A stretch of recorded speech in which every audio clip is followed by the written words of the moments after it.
zom tak le partia kathopui zong te helaya voinia tu soina nei tura kom hi kalom na chung hian soi chak te chiam lo hi kanga awang chu voin tunlai India ram khovel hi a ha thaka sia ril po le kan mabak hi at kan du lo zonga kal chuan arap thak don mange kan du zonga kalero chuan veile khata chuan top mai thei chuni don ti hi kan sia ta poimu a tuna hian kini state hi Christian state kan ni a Christian ram kan intia amaro chu kan riat dan thil pon lang lu tu khian kan ma lau om hi lau om ani le ni lo kan thei thin lova hei hian in min ti buai ani secularism min pai sak don ti ringot kha kan hlau le kan soi tam berani a hei ai ril zok in thup nasatak hi voile khata India ram hi electoral autocracy ram malu thei kan ni ti hi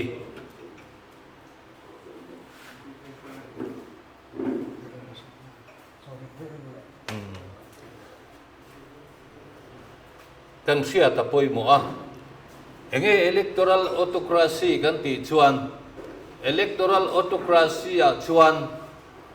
party lian pakhat chawom thin opposition party zong chu na thok thei lo wa vuak chau vek an ni thina opposition ti tham om lo le ti tlak om lo wangin in than reng hi regular intervals kan tia kum nga dananiamo kum lit dananiamo kum ruk dananiamo an nei thina amaro chu engin than po om sela party pakhat ami lo ka chan tling thei to ngai lo ni chu keini rama hian a in mung me ka chu in mung chu athuk em ani voinia hian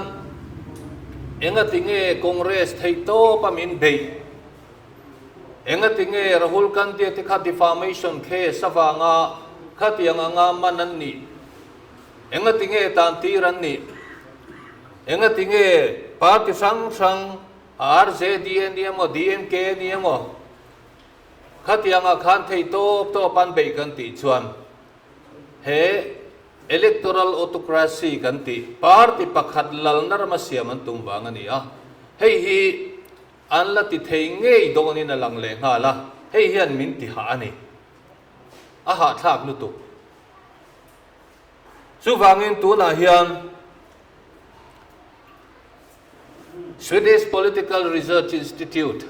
University of Gothenburg Sweden chuan an report an ti chua hian Modi sarkar hian in sang ni le som pariat po khan lo be ngar chan to a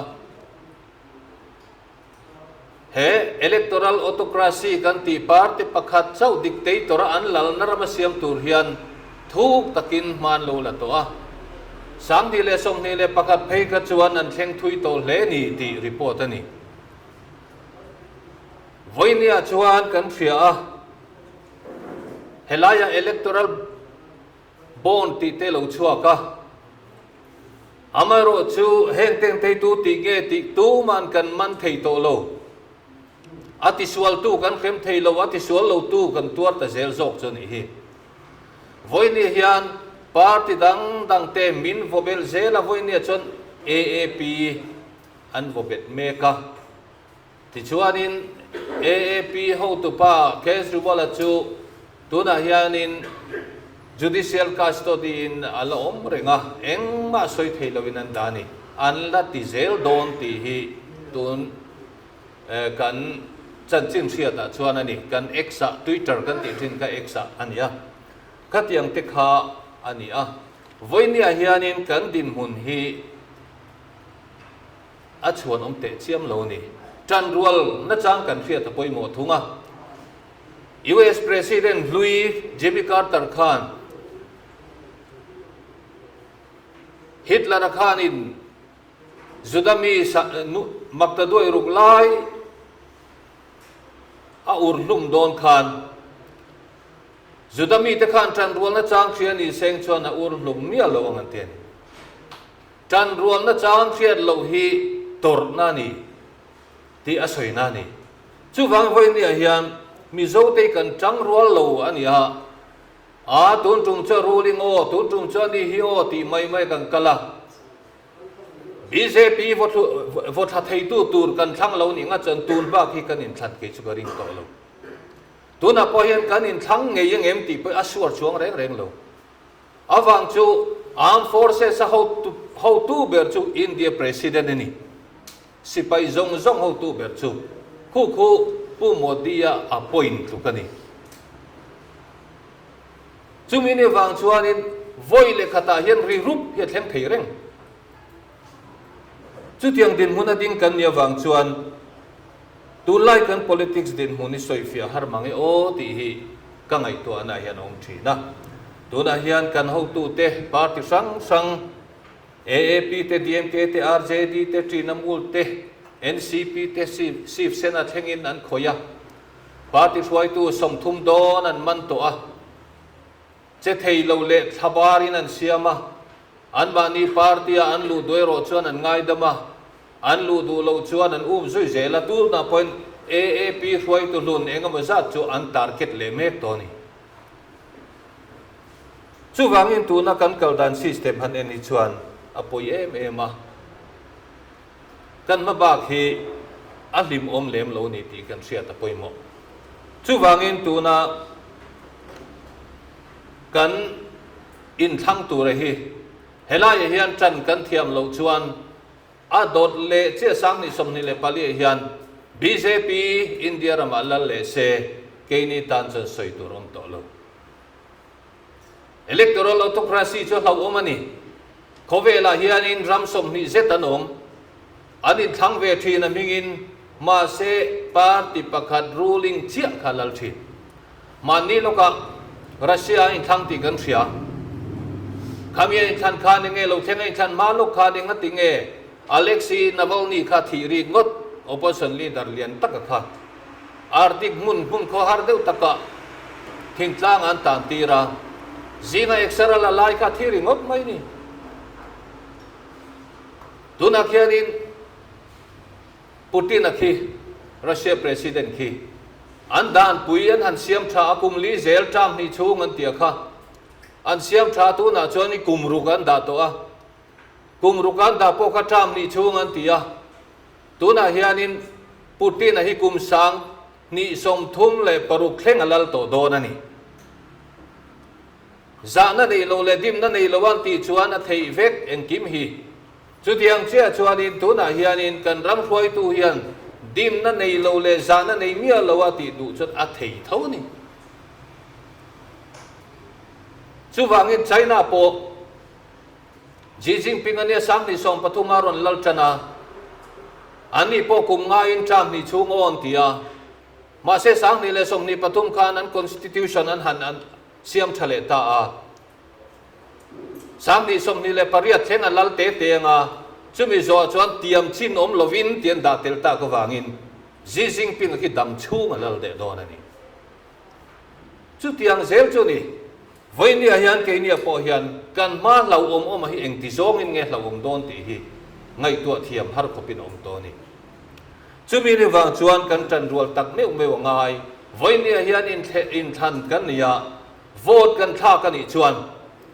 BJP kan vot hangai ngei tur ani BJP le atho pui ta kan vot hatur ani Mizoram angai po Christian ram kan ni si chuan Hindu lal ram din dung tum du tu Dictatorship in suai lu tum tu kan vok tha ka ngaya chumi ni chuan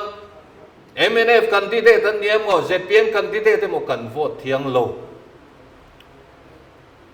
Christian na kan lo mai do don lo nang le ke hian zalen na heram a hian kan nei to don lo freedom of speech on to don lo wa kan du kan soi thei na hi bo vek to don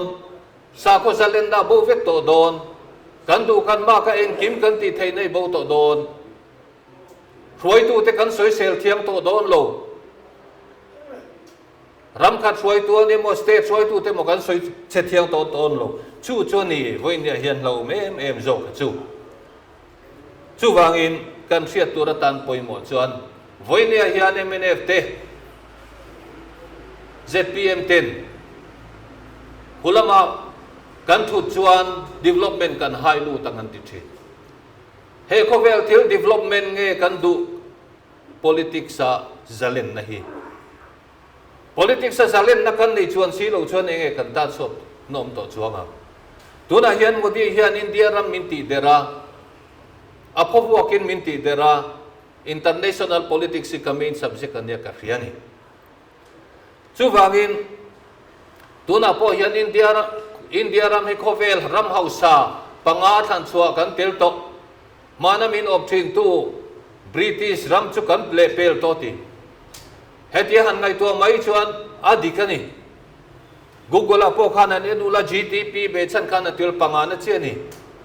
sang ni le som li pasaria ro chuan khovela economy ka chu palian ber kan ni thei to ngati chu min thir puima se atakani don lo enga tinge chu kan soi thei kan ti chuan tuna hian panga na ram hausa than chu GDP be chana than chu panga na kan ni ma se mi mal tin tho chua zonga chu chuan ram za le som ni na kan ni che kan la re thei du tu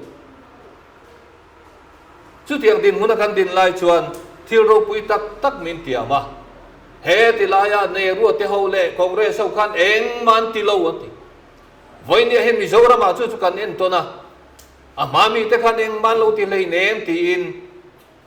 ngodiana zirtir na khat he thu thum lalu tian Vawiin ya hian amami te min be ta me kani chu wangin Vawiin ya thil Pawimawh tak thil thalo an ti nem to a tuna hian in electoral bona ringot po hian kan finance minister zong tamnir mala Sitaraman khan a pasal ngei khan ron soi chuata ka kha he electoral bond ta aya sual lian poisa ti chingpen nai omlo India rama alian ber changani lova khove laskam lian ber ni tiani chuti chung chakan man theilo ati sual tu modi te kan khem theilo zak mia lovin Vawiin ya chuan vaibel che sing chuang alak to nuwa po congress te na hetilaya vaibel che sang ni zariat vel kan lo dong ve a ani chuan in tuna hina tum bera chuan congress ka kan sum benga kan sum zong chu khoi che theilo mi ron siam sak le ta ni he kan in dong na electoral in than na kan in be na hian eng ma che theilo in min siam an tuma khatiang khan min ti le to chumi ni wang chuan tunan tum bera chu he India rama hian BJP chia party lian om sela adang zong chu che theilo in siam ang uti he process kalai me ka hi ngun de win nang u BJP le sangoi zon puite than chi ni lo BJP than chi di to lo enga tinge kan ti chuan kan malam kan zalen na zong min chu sak don dictator ram om te chuan an mani du dani neng man ti thei to lo chura ma min choi lu tuma Vawiin ya min kalpui hi arap thak tak meu ni ti kan sia ta tha ka soi rei don lo amaro chu hun kal tok han thi rangai Italy ramlal dictator Benito Mussolini ka Thusawi thiam takani ami puinol pui kha Thusawian o ka ramnuam atiama thil tharo pui tak antana lok na tu le thil dang atiama azunan waizawa sangka ko somni le pani nuwa ka prime minister ani tu loka president athile tamai sia khami ai o chho khan voile khata dictator in om thut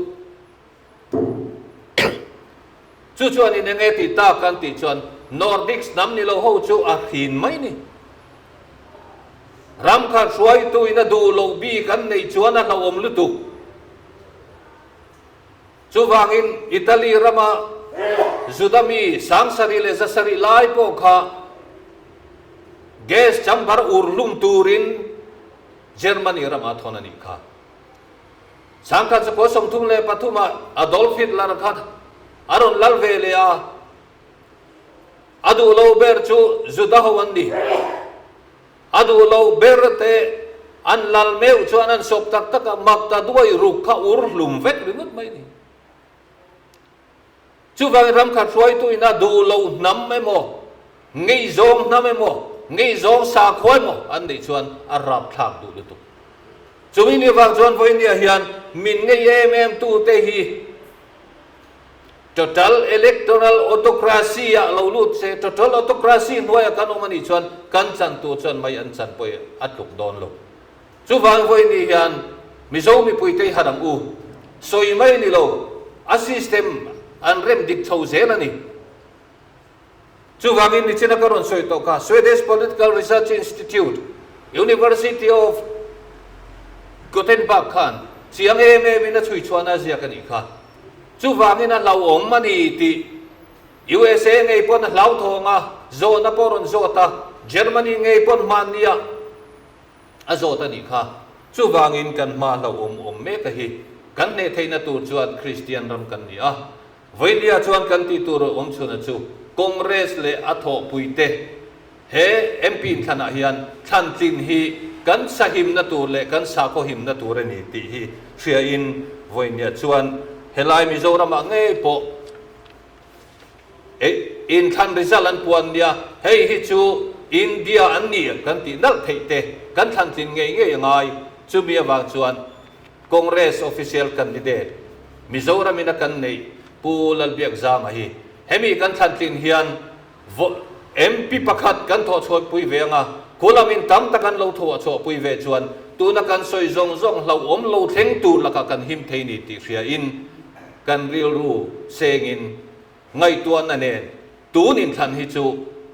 vote itha kang u ti kha kan soi du ane kalome